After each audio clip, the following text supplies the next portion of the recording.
teacher here. Well, for a lot of you, I've been your only North High English teacher, but still your fave, right? Okay, so today, this video is the week 2 digital lesson.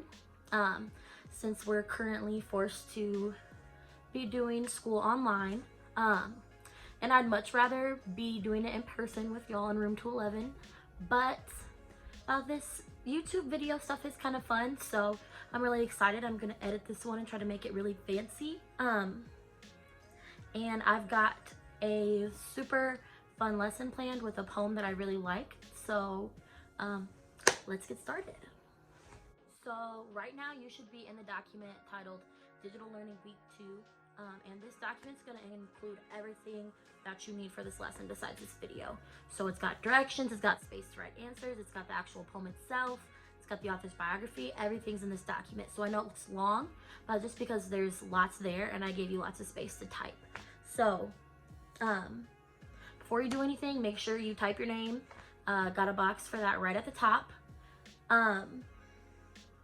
And then we will go ahead and get started with part 1. So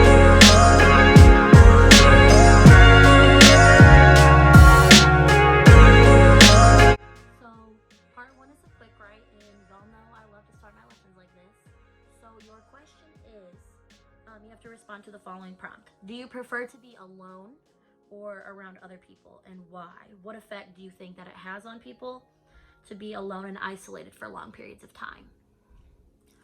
So I want y'all to sit there and take a moment to write down your response. You can pause this video, and I'll just kind of let y'all know my thoughts on this while you're typing. So I mostly prefer to be alone. I have a big personality, but I'm actually an introvert, so it's draining for me to be around other people.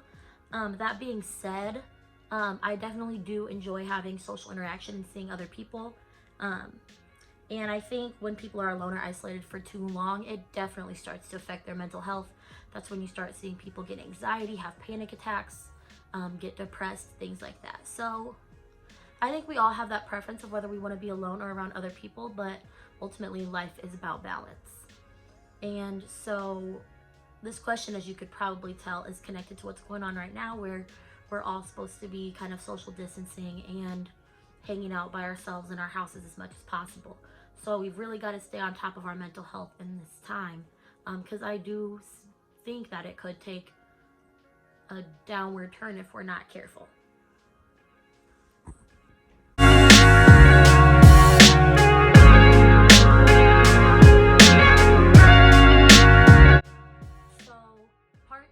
Document has got a chart with some words for you to define. My goal with this whole digital learning unit is really to be finding literature that makes connections to what's going on in society right now, and then practicing skills that we've been practicing all year. So these words might be review, so you can do them from memory, or I'm going to go through each one real quick. So free verse. Free verse poem is a poem that does not have a fixed rhyme or rhythm, but it still flows and it still provides artistic expression. And I would definitely say I favor free verse poetry, but rhyming poetry can be good too. But the poem we're going to read is free verse, and I really like it, so I'm excited. The next one is a stanza. So stanza is a grouped set of lines within a poem, and it's usually set off from the other stanzas with a blank line or indentation. So it's basically like a paragraph within a poem.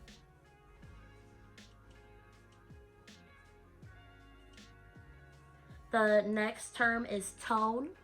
So the tone is the author's attitude towards the subject, and tone's usually conveyed through their word choice. So just like people can be speaking and you can say they have a rude tone or they have a happy tone or whatever it is, that's the same thing as in writing. You can kind of determine how the author feels about the subject just by the words that they choose to use. All right, so imagery. I have been over this 1,000 times this year, but if you forgot, back to tell you. So imagery is language that appeals to the 5 senses, and it's usually sight because that's kind of the sense us as humans we use the most.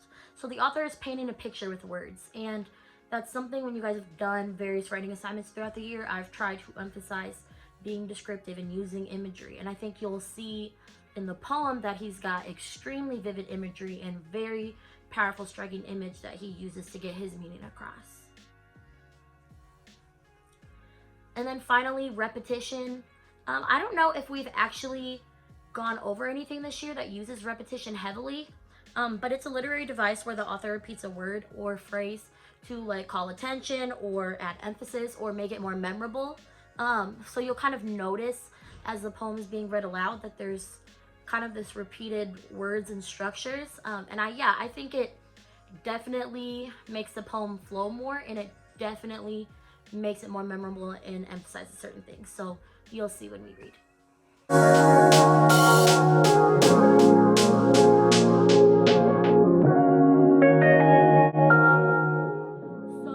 part 3, before we read the poem, I want you to read the author's biography, and it's right there printed on your sheet. But knowing the author's life experiences just adds a whole other dimension to how you understand the poem, and I think it's really important to make sure that you've got that background knowledge. So I'll read it out loud, or you can read it yourself, or you can follow along. So Jimmy Santiago Baca is the author, and as an abandoned child and runaway, Jimmy Santiago Baca's childhood was spent on the margins of society. In early adulthood, he reverted again and again to a life of crime, eventually being sentenced to 5 years in a maximum security prison. After years of hellish suffering on an administrative segregation and in isolation, he emerges from prison a voracious reader and a skilled self-taught writer. He miraculously discovers a deep attachment to poetry that becomes his saving grace. Now an accomplished and celebrated author, Baca is the recipient of many honors, including the Pushcart Prize, the American Book Award, the Hispanic Heritage Award, and for his memoir, A Place to Stand, he received the prestigious International Prize. In 2006, he won the Cornelius P. Turner Award, a national award that recognizes one GED graduate who has made outstanding contributions to society in education, justice, health, public service, and social welfare. Devoting his post-prison life to writing and teaching others who are overcoming hardship, Baca has conducted hundreds of writing workshops in prisons, community centers, libraries, and universities. In 2005, he created Cedar Tree, a nonprofit foundation dedicated to helping others improve their lives through education. So I think this guy's story is so cool. You know, the fact that he grew up with a difficult childhood, ended up in prison, but then he's like saves his life through words and through poetry. I mean, this is an English teacher's dream right here. And I just really love how he kind of dedicates his life to helping other people also better themselves. I think that is so cool, and I think you'll see that background of him being in prison. I think you'll definitely see that in the poem. So now we're gonna move to step 4. So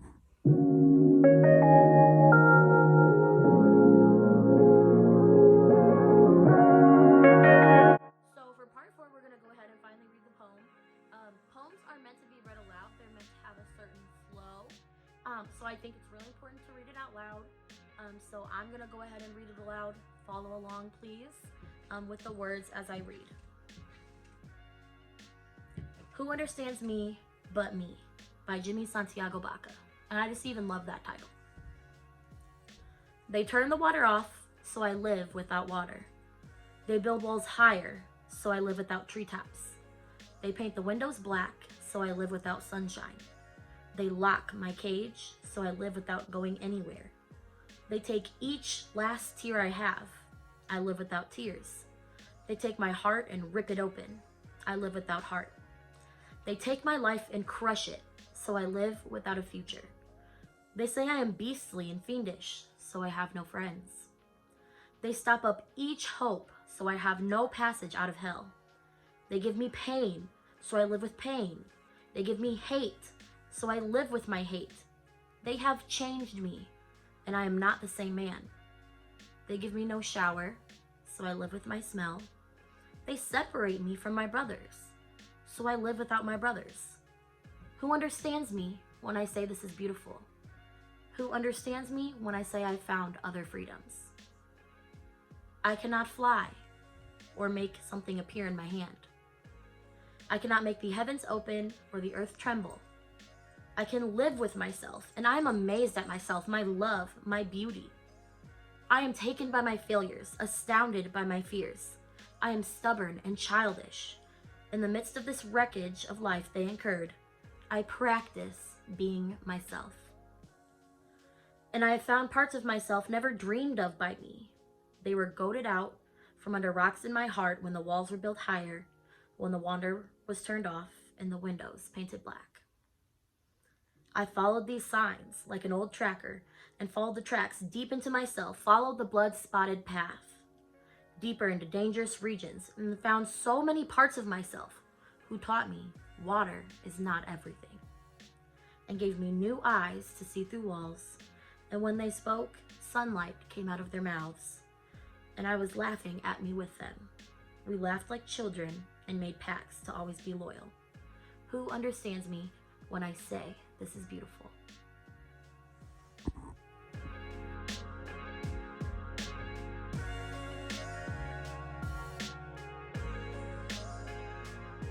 So for part 5, before we go through the poem piece by piece, I'd like you to write a few sentences just kind of describing your first impression of the poem. So what stands out to you?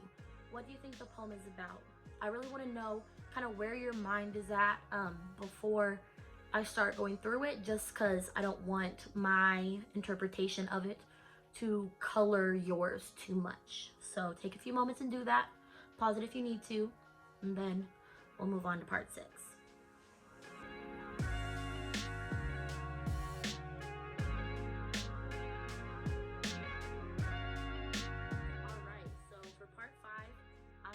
Go through the poem kind of line by line or piece by piece, and then you'll complete some analysis questions. So right away in the poem, he really gets right into it. He's building very strong images, and you can already see this kind of repeated structure that he's got going in the first stanza. You know, he says they turn the water off, so I live without water. They build the walls higher, so I live without treetops. And you see this repetition of they. And I'm not going to tell you who I think they is. I want you guys to figure out who you think they is. And maybe they is different for each person who's interpreting the poem. But they are always doing things and taking things away from him. So the author, he feels like people are against him. People are taking things away from him. You know, he's got no water. He doesn't see the trees. He can't see sunshine. He can't go anywhere. He has no tears, no heart, no future, no friends, no way out of hell. And I really want you to think about that, because at first we kind of start with more like basic essential things like, you know, no water, can't see the trees, no sunshine, he can't go anywhere. Which, by the way, that's honestly so relatable to what we're all going through right now, because a lot of us are stuck inside and, you know, we can't really go anywhere. We can't see our friends. So that's one reason I really wanted to do this poem with everything going on. But then he kind of says, you know, I live without tears. I live without a heart. I live without future.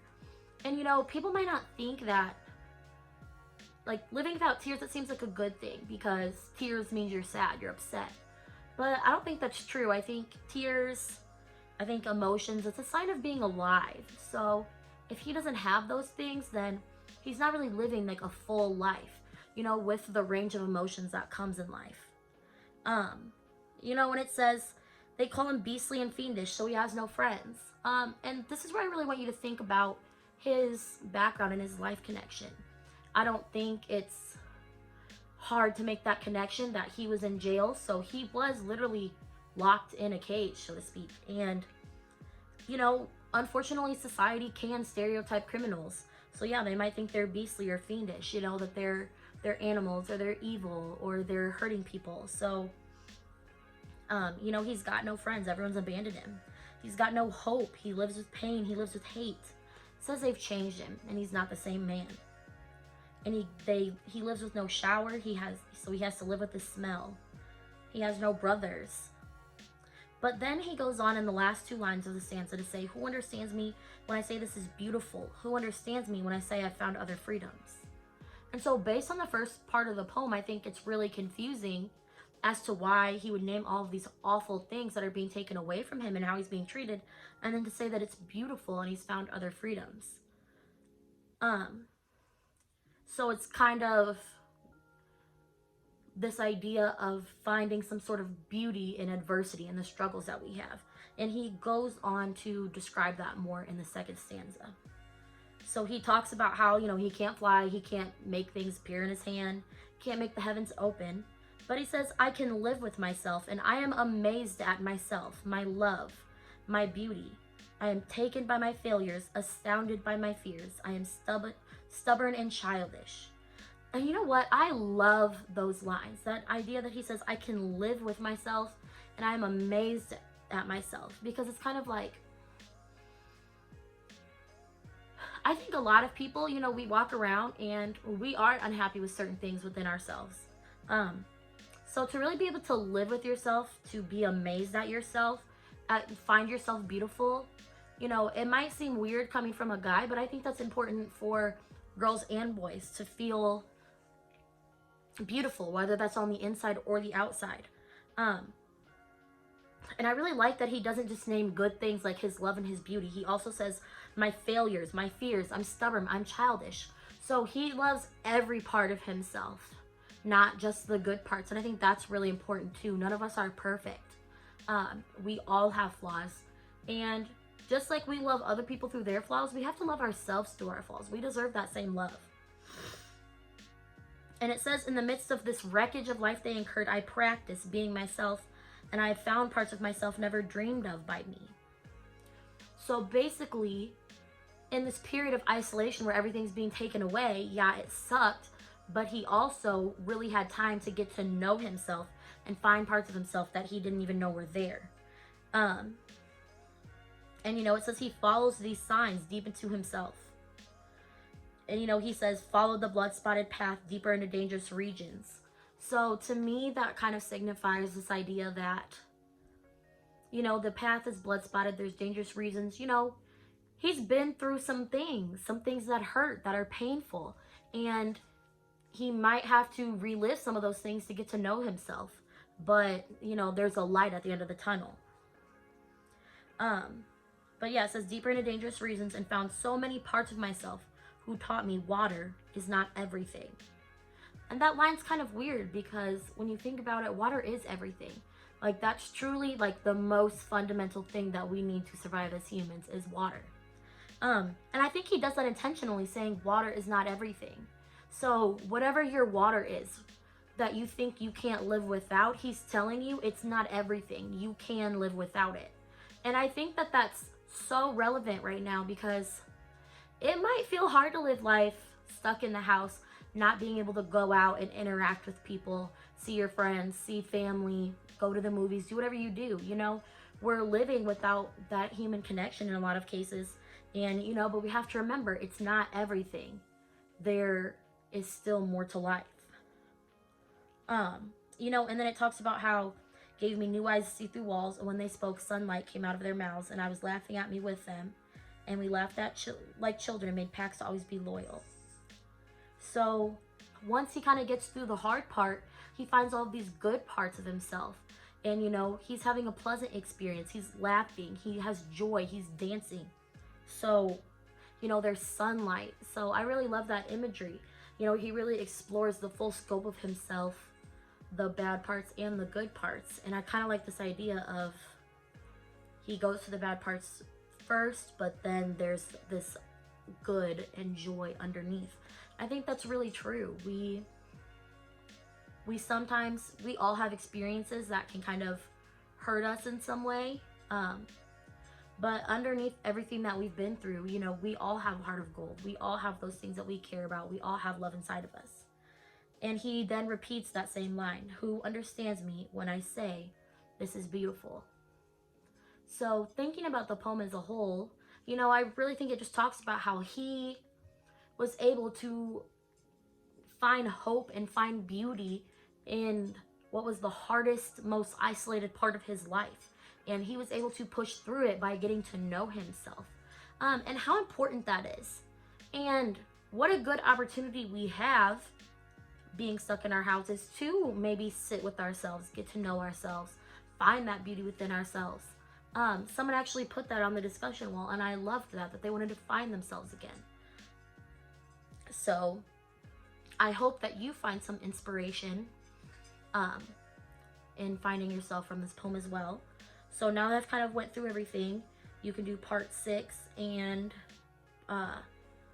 do all of the questions. I think I kind of covered all of them a little bit. And the rest of them, I kind of want you to use your own brain for that one. And then we'll go on to step 7.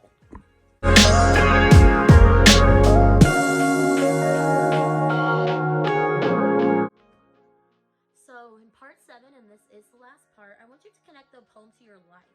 So how have you overcome struggles in your life? So I would like you to write a short poem that describes your experience. And if you feel really uncomfortable writing poetry, you could write a journal response. And I give you space to type in the box there. I would really, really love for you to try writing a poem. Ideally free verse like he does in his poem, but be creative, you know, make it rhyme if you want. Think of it as a song if you want. And like I said, if poetry, it's not for you, you can write a journal response. But I would love for everyone to get out of their comfort zone and do a poem.